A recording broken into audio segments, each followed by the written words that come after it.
C'est une convention qui va porter sur 3 axes principaux. La première, c'est l'orientation des publics féminins sur des métiers dits masculins.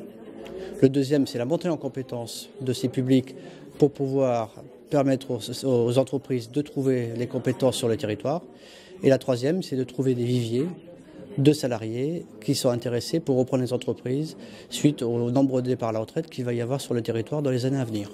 La volonté claire, effectivement, aujourd'hui, de montrer à tout le monde que le bâtiment est fait et les métiers du bâtiment sont faits pour tous, et y compris tordre le cou à ces préjugés effectivement importants, puisque le bâtiment aujourd'hui est un métier difficile, c'est certain. Certains métiers du bâtiment sont des métiers difficiles, mais beaucoup aujourd'hui ont évolué, beaucoup ont progressé, avec l'apport de notamment la mécanisation pour permettre à tous d'y travailler, et principalement aux femmes. Donc nous travaillons sur ce projet afin de soutenir les difficultés de recrutement dans le bâtiment et travaux publics que nous connaissons, au-delà des problèmes de recrutement généraux, et nous espérons donc que ce n'est que le début, qui peut s'étendre ensuite au profil masculin selon les succès que nous rencontrerons.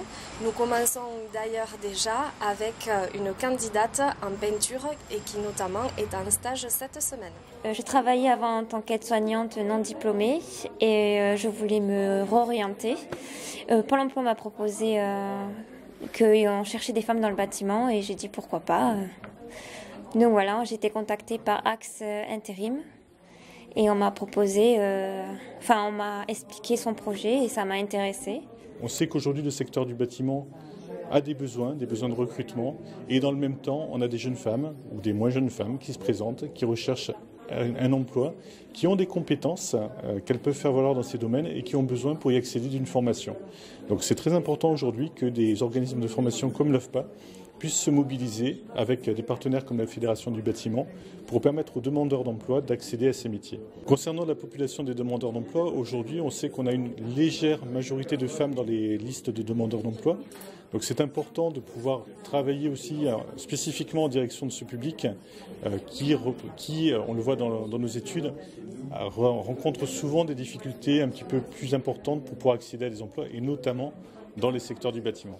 Je forme en ce moment un groupe, donc j'ai la chance d'avoir un public féminin qui commence à rejoindre nos équipes. Le métier de peintre, c'est un métier particulièrement exceptionnel. On pourrait même dire que nous sommes des esthéticiennes du bâtiment, puisqu'on répare des supports, on leur ramène de la couleur, on redonne vie à des intérieurs.